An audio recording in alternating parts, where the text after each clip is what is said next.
My legs are already falling asleep because Winnie's entire body weight is on my legs. Hi friends, welcome back to another pizza party. I'm Mrs. Pizza. Winnie, as I just said, has got all of that thick girl energy laying on my legs. She's right here in my lap. And I know, you should have put money down. You should have bet. And we are here time traveling once again to start a vlog. I've already finished this vlog. I already know how it goes. No spoilers, but maybe not great. I thought we would start this off because I decided to read some new horror books, seeing as how I had just read a bunch of vintage horror books not too long ago. I was craving some new horror and it went some ways. But I thought we'd open this up by talking about some horror books that are on my library list that I'm waiting for, some new horror books that I'm anticipating their release. So maybe you can put them on your library list too and get your grubby little paws on them super quick. The first book that's on my radar and should be on yours is Newbourne Park. This is a darkly funny, blood-soaked horror novel about the terrifying seduction of unlimited power. After years of caring for her dying mother, Martha Shaw feels empty, exhausted, and far older than her 26 years. So when her brother invites her to a weekend getaway at the opulent 200-acre country estate where his friends work, Martha reluctantly agrees. After all, what's the harm? The owners and their staff will be gone, security cameras will be off, the house will be theirs. For the first time in years, Martha might actually have fun. But when night falls, the rightful master of Newbourne Park returns, and she's not alone. Suddenly, being caught trespassing is the least of their worries, because what steps out into the moonlight is something vicious and hungry. I don't know what it is about bad rich people in horror books, but I love it. I absolutely love it. Doesn't that just sound like a really fun, good time? The next book on my list is Black Tale. This is from the same author that wrote The Library at Mount Char, a one-of-a-kind dark fantasy book that I need to get to. Like, I literally need to read that book so soon. But this is listed as a dark fantasy in which a wolf sets out on an epic journey of revenge. The wolf Blacktail is faithful to his forest god, but in these times, faith is not enough. His world is besieged by man. Soon his territory will be overrun, and then there will be nowhere left to go. When his mate, a house dog, is killed, Blacktail rebels. He invades the house of her owners, seeking vengeance. As Blacktail journeys farther from his wild home and deeper into the world of man, he encounters strangers, animal, mortal, and otherworldly, who, for their own reasons, want to help Blacktail rid the world of humans. I mean, absolutely. Look at the cover. I'm so into that one. Dive bar at the end of the road. The tagline for this says, "Final destination meets the cabin at the end of the world." In this supernatural horror, I am set. I am ready. Get it here faster. This is a story in which a series of car accidents traps a group of strangers at a dive bar. Stumbling out of the wreckage, soaked from the rain and nursing various injuries, 5 strangers find themselves in a backwoods dive bar, waiting for daybreak and hoping for cell service. But as tensions rise and the storm rages on outside, the occupants of the dive bar start to notice that not everything is as it seems. Time is moving differently, and they quickly learn that going outside, whether to assist another accident victim or hike for help, is a very bad idea. Yes, absolutely. And one more that I'm super excited for, The Calamities. Having read The Staircase in the Woods somewhat recently from this author, I decided to see what else they had coming up, and it just so happens that it's a horror fantasy, which is absolutely my favorite. Says, the heir to one of the world's most influential families reckons with the demonic secret of their power in this contemporary dark fantasy that melts occult magic with shocking family drama. I mean, that's all I really need. Do you need anything more than that? Like, rich people deal with a demon, shocking family dramas. Sounds like Succession, but with demons.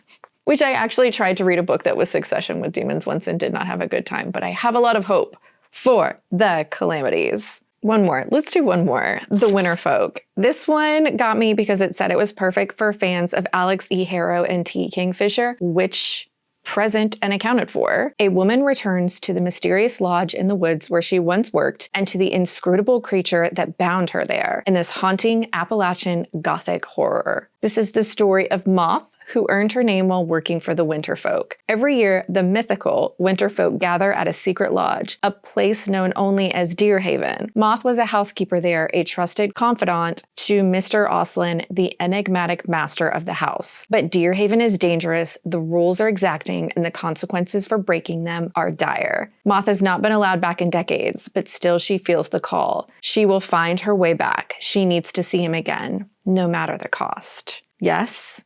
Like, yes, everything about that, yes. So there's a lot of upcoming horror. I think because we're moving towards the end of August into September, we're getting into the spooky season, the actual spooky season, not the summerween spooky season. Although I do love a good summer horror. We're finally getting the onslaught of horror books I've been waiting for.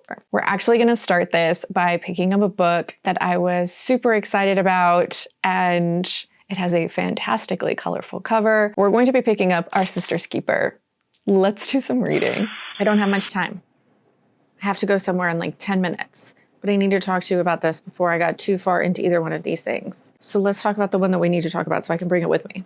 I'm about 60 pages into Our Sister's Keeper, and this is a brand new historical horror with some supernatural elements. This is so far pretty stinking creepy and quite a bit smaller than I had anticipated when I requested it from the library. So far, we have met two main characters. We have Mayra, and we open the story with her. She lives in some small town in Mississippi and does some sort of ritual required by this small town's patriarchy, basically. The people in charge and the owner of this town, which we'll get back to, has this process of alleviating the traumas of the men in town by giving the burden to these like young psychic women. They experience these horrific memories with these men and then take the memories on. The men get to leave with blessedly clear heads and no memories whatsoever of the traumatic and horrible things they've experienced, and the young women stomach these to their detriment. We also then meet a young woman named Thea who is moving to this small town with her husband, whose name is Kid, and they are moving here so her husband can be in charge of, he's going to be like principal of the school. The thing you need to know is this is taking place in 1927 in Mississippi, aka the United States. And everyone involved in the story is a person of color. Everyone is Black. They are moving to East Cobb, which is a Black town that has been incredibly successful. And if you know anything about the history of America in the 1920s, if there was a town full of Black people that was seeing success and abundance and economic growth, the nearby white people quickly smashed that to smithereens. But somehow East Cobb, which is right next to West Cobb, which West Cobb is the white community, East Cobb is the Black community, East Cobb is thriving. But when Thea arrives here, it's pretty quickly apparent that this is a wholly patriarchal society, and the whole entire town is owned by this white doctor who is in charge of this system of the young Black girls taking on all of these Black men's trauma, because he believes if you alleviate these men of their trauma, they can rise to a level just below that of the white man. And this is his great experiment that he is using an entire town full of people as his subjects of this experiment. We know pretty quickly that the women in this society have been completely subjugated. They are only allowed to really be mothers and homemakers. That is their whole duty. And the men who have seen so much trauma, whether that be in World War I, whether these people are survivors of slavery, whatever horrible, awful trauma that these people could have experienced, these women are being left to burden. This is very Stepford Wives, and these women, there's something to do with like the smell of this town and smelling salts, and there's some way that the smell seems to be controlling the women so that they have no thoughts outside of, I love being a mother and a homemaker, and they just kind of like glassy-eyed stare at stuff. Thea immediately when she gets here starts seeing these apparitions, these hallucinations of really violent things happening to women so far. And so that, I think, is these ghosts that are left behind, that the women and there's the smell that they're taking in seems to have some way of buffering the women from that. But also with Mayra and what she does, she is constantly seeing the ghost of her best friend who is trying to warn her about how to survive what she's currently living in. I've gotten that all in like 60 pages, and this is so good so far. I have to go. I don't have enough time to tell you about the second book that I've actually reached 50% on. I'll be back. I'll tell you all about it. Dead weight. I'm here for the body. I have some good news and I have some bad news. So let's rip the Band-Aid off and do the bad news first. I didn't intentionally DNF our Sister's Keeper. I was enjoying my time, but a lot of things in the background, personally wise, were happening, and I didn't realize when that book was due back to the library. So I only got 100 pages in before the library app notified me and was like, girl, where's the book? We've got people waiting. So I had to return it, and that was not my intention. I'm a rule follower when it comes to the library. I do not mess around. I get those books back on time. I had to soft DNF that book for now. That being said, I was truly enjoying it, and I'm a little disappointed in myself, and have been trying to find the audiobook somewhere to continue on because I'm at the back of the line now when it comes to that book. The good news being, maybe kind of good news, I did pick up a book, mentioned that I was going to tell you about it, was in too much of a rush and didn't have time, and then completely forgot to tell you about it before I finished it. I'm apparently not doing good at this vlogging thing, I guess.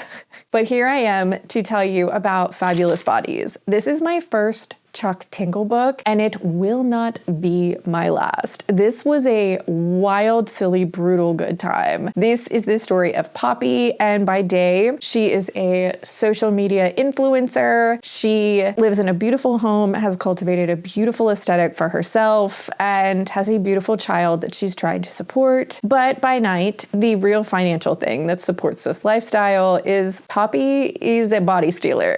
Not so much a grave robber, because she's not digging up bodies, but she does con funeral homes and places like that out of dead bodies to sell them on the black market to people who do horrible things to them. One of the ones that's talked about is like people at gun ranges buy them so they can shoot bullets into dead bodies. I know. I had actually brought this up as a possibility for my in real life person book club, and I'm kind of glad I didn't go for it because not everybody reads as much horror as me, and though I think they might have enjoyed this gets absolutely brutal. See, Poppy is contacted by an anonymous person who would like to pay Poppy to steal a body, but the body they want her to steal is of a recently deceased pop icon. This person that kind of rose to fame around the same time as Elton John and seems like a queer music pop icon, and he passed away quite suddenly in a car accident, and somebody wants Poppy to go steal this body. Immediately, all the red flags, right? Even for our main character. She's like, this seems big deal bad, but the amount of money they are throwing at her for this situation is insane. She can't say no. But when she goes to get this body, all hell breaks loose, and Poppy ends up on a horrific, brutal, gory, violent adventure that she does not want to be on. I had so much fun with this. This is like campy and funny and disgusting and brutal and over the top and not what I expected, and just insane. There's been a few Chuck Tingle books that I have been truly interested in, but I, for whatever reason, just haven't picked one up, and now I can't wait to pick up another book from this author. Like, what do you mean? What do you mean these books existed and I just didn't know about them? The cover of this is so summer horror. This is taking place in a very hot desert climate type place. This very much would be a perfect book to add if you're trying to squeeze in a few summerween books before actual fall begins. But I finished a whole book before I got a chance to tell you about it, and I was loving it, which makes it even worse because I would have been gushing about it at the halfway point. Like, I would have been so excited. I immediately in the group chat for my book club was like, thank God we didn't read this because holy brutal hell. And they're like, what happened? And I was like, let's just say that I'll never look at skateboards the same way again. Like, oh my God. But so fun, so stupid fun. But that means we need to pick up another horror book because I've got none on the docket right now. What have I picked up from the library recently? Those are the books I need to get through with like the most haste. Hold on. Okay, so I've got Spoiled Milk, which I don't know if this is a horror. The untimely death of a student at a girls' boarding school turns out to be the first in a haunting series of escalating supernatural events, a thrilling gothic debut about teenage repression, queer desire, and the everyday horror of coming of age. All right, Contender. Or Burn the Negative. This, I think, is like a haunted movie thing. Some remakes aren't just a bad idea, they're deadly. Arriving in LA to visit the set of a new streaming horror series, journalist Laura Warren witnesses a man jumping from a bridge, landing right behind her car. Here we go again, she thinks. It started. Because the series she's reporting on is a remake of a 90s horror flick, a cursed 90s horror flick that she starred in as a child and has been running from her whole life. Okay, so both of these are contenders. They're both brand new books. Well, I think this one came out a little bit ago. When did this one come out? 2026. New horror. Let's keep it rolling. Let me start these and decide which one I feel like hanging out with for a while.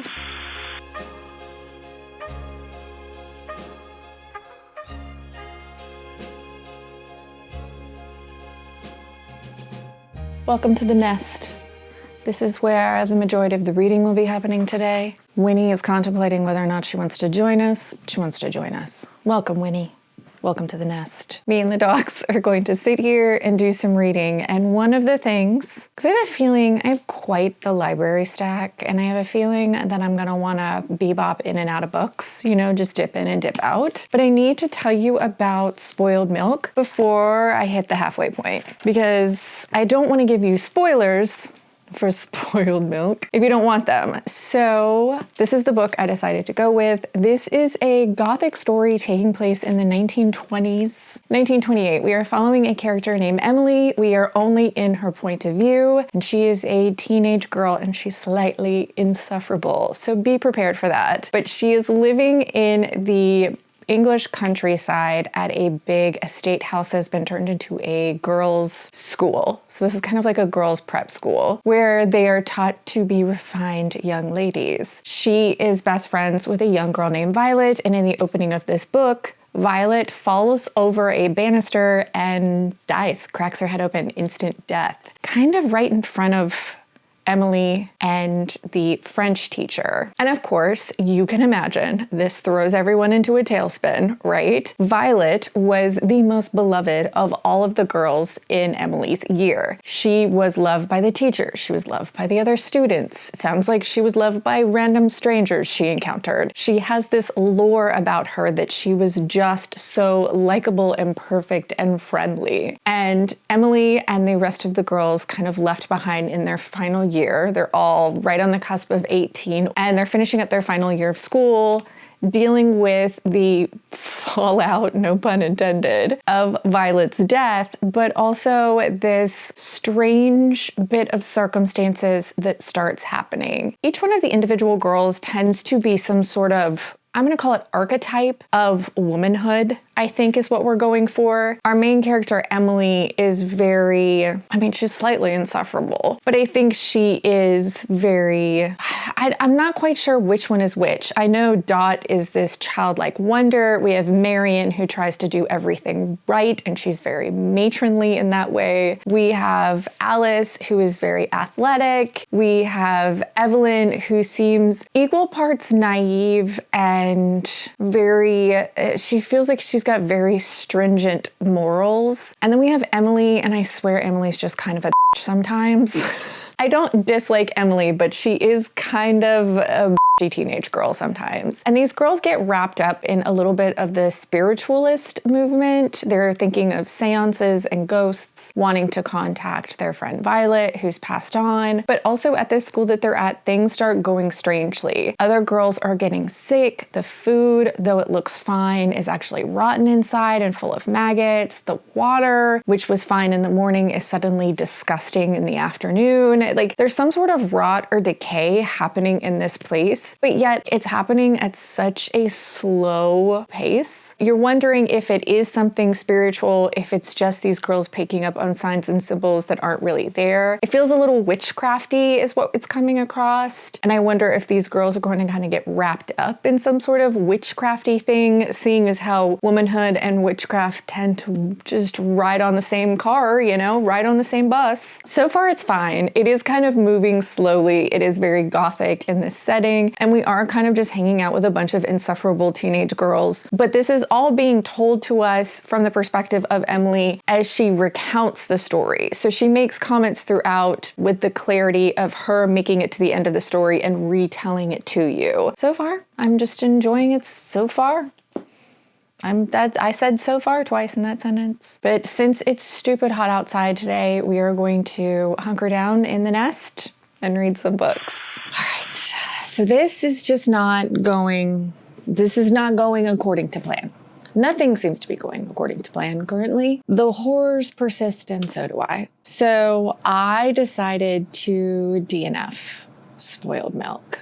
And that's 2 books in one vlog that are getting DNF'd. Although one of them wasn't my fault, and I'm definitely gonna pick it up. As soon as I get a credit on any of my audiobook stuff, like, I'm gonna pick it up because that's gonna be the quickest way I can continue on with that book. I got, a pretty decent amount of the way into this. And though I can enjoy a slow and atmospheric story, this was really pushing that limit, because anytime something spooky / strange would happen, this group of teenage girls would all get together, argue, come up with their own thoughts and feelings based on nothing other than their own personal thoughts and feelings. There was no evidence being explored. There was no experiences being shared with the group that perhaps we weren't there for. They would just get together, bicker, and then have a seance, and then something else would happen, and they would get together and bicker about it and just fight and squabble with each other. We were stuck in this cycle of not getting any real information about what's happening. Even though not really much was happening, there was some spooky, sinister little things that maybe if we had spent a little time fleshing them out, I would have been interested. But instead, I was just listening to teenage girls fight with each other. Maybe, perhaps, something exciting happens. I did skip to the end to be like, does anything happen? And yes, I think something eventually happens, but it was just, I couldn't sit in a room listening to teenage girls in the 1920s fight with each other any longer. I loved myself a little too much to continue.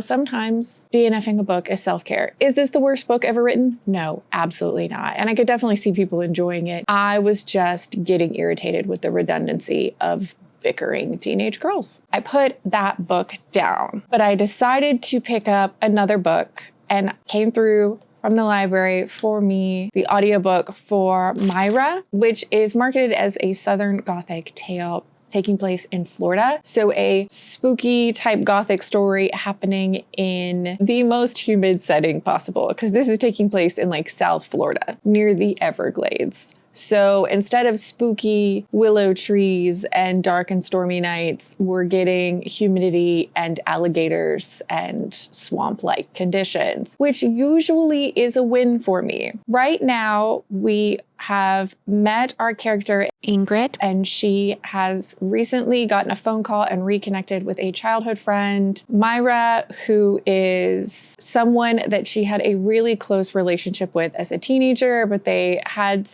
I don't even know if it was a falling out, but they really lost touch. And Mayra has invited Ingrid to meet her at some vacation location to, I guess, reconnect. And so far, that's what's happened. So here we go. I just don't want to DNF anything else. I want to finish more books. It's not going well. Mayra would do this thing with her mouth. As girls, we'd sit on opposite ends of a 3-cushion couch with our legs tangled beneath a blanket. Okay, we have officially surpassed the 50% mark of Mayra, and this is just fine. This is just fine. I don't know if it actually looks like I'm standing weird, but Winnie plopped herself right down in front of the tripod, so I have feet on either side of her right now. She is so contented with this current situation. So far, Ingrid has shown up to this very remote and secluded location where Mayra is. And this home is being renovated by Mayra's boyfriend, who we did not find out about until we got there. Did not mention his even existence, nor did say he would be present for this girls' weekend situation. Ingrid? It's here, and this place is very old and is currently being renovated, but I think we're supposed to take away that it's very artsy, quirky, and has a lot of little like secret hidden things about it. Even though some of those things are mentioned, I don't feel like we're spending enough time in this house for any atmosphere to really develop. I would say more than 70% of the time, we are in a flashback and we are revisiting when they first meet, when they're, I think, like around 11, 12 years old, through teenagerdom to the point where they separate at like the end of senior year when one decides to go off to college one place and, you know, they separate due to life after high school. We spend most of our time in the past with these girls kind of watching their friendship develop. It's very much giving that movie 13, not necessarily as much of a downward spiral as that, but these girls were very much flirting with danger, with being older than they were. They liked wearing black and seeming dangerous and like sneaking into bars underage and things like that. But it wasn't like a wholly toxic relationship, but it did have that edge to it. And each story, I feel like, even though they are progressively getting older, does feel like we are dipping our toes a little bit more into things that are slightly dangerous. We spend such a small amount of time in current day with these two characters, well, these three characters. Our main character, her friend Mayra, and Mayra's boyfriend, who it's such a nothing burger that I can't even remember his name. But I think that he is supposed to be a blank slate. There have only been like one or two creepy bits, and they have involved him, but not him outwardly being hostile or creepy. It's much more of him being hollow and kind of blank and doing weird things when no one's looking, but weird things that could be explained away as just him being a weirdo. And so I don't feel like we've properly built a good atmosphere as far as the house goes, because we're not spending much time there. We're really spending the majority of our time with these two teenage girls as their friendship develops. And as they are not the best friends to each other, again, not toxic, but like teenage girls, they get mad at each other for dumb reasons and try and goad each other into doing dumb things. And there is something going on where she was only supposed to be here for like a day or two, and it feels like she's been here for weeks, but has no urgency or awareness of the amount of time that she spent at this place. There's also this element of this like diary that's been found. And so we're then reading diary entries of a girl who I assume ends up at this location at some point. But I think that's happening like in the 40s or 50s. And it just feels like another element where I just pulls us out of the house that we are in and the situation we're currently in. And it hasn't been able to build much tension for me because we're just not there. We're so many other places. If I wanted to read a story about two girls becoming best friends, I could read that. I was in this for something gothic and a little bit spooky, and that's not really what's happening. But I'm holding out hope that maybe since we now already have the whole entire backstory of these girls' friendship, basically, we've been through all of it. I don't need any more flashbacks, please. That we can now move forward to the situation we're currently in, and maybe it'll get a little more dark and sinister. I don't know. I'm trying my best. We'll see. I'll let you know.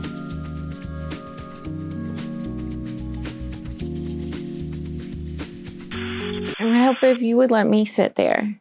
Can I sit there? Full disclosure, I have already recorded this clip once. It did not work out because apparently I have the loudest washing machine in the history of the world. I did not know this until listening back to the recording, and all I could hear was just the sloshing of the water. Very, very distracting. I decided to save you from that because we're good friends and that would have driven you crazy. And I care about your listening experience. Me and Winnie are here to tell you that we finished our final book. We finished Mayra, and just like I thought, I didn't really like it. I was very correct about what was going to happen next, since we had spent the entirety of the first half in flashbacks for the most part. And when we weren't in flashbacks, we were reading a journal that was taking place somewhere else. The second half of this book tried to create an ooky spooky puzzle atmosphere in this house and create a sense of urgency that wasn't there. We just hadn't put in the work for any of that to matter. We also didn't spend enough time with these two adults to even get any sort of information about what a relationship was or who they were separately. Even though we did spend a lot of time with them as children, other than like maybe they just shouldn't have been friends because it was slightly toxic, I didn't take much away from that either. So we tried to create some ooky spookiness at the end, which in all honesty, I didn't even truly understand what we were going for there. I don't know what we were even talking about. I didn't end up liking it, which is very disappointing. I feel like this vlog turned into me only completing 2 books, one which I absolutely loved and one which was a huge disappointment, and 2 I didn't even finish. It happened. At least I finished 2 books. But that, kids, is where we are going to end this reading vlog. Winnie is ready to take some good naps. Maybe we'll pick up some more books. Maybe we'll keep on reading. Who am I kidding? Of course, we're going to keep on picking up books and reading. But if you had fun hanging out with me and the dogs, I want to pull her leg up. Can you see this? If you had fun hanging out with me and the dogs, please subscribe. I hope you're reading good books out there, wherever you are, and I'd love to hear about them. Tell me all about them in the comments below, and we'll see you next time.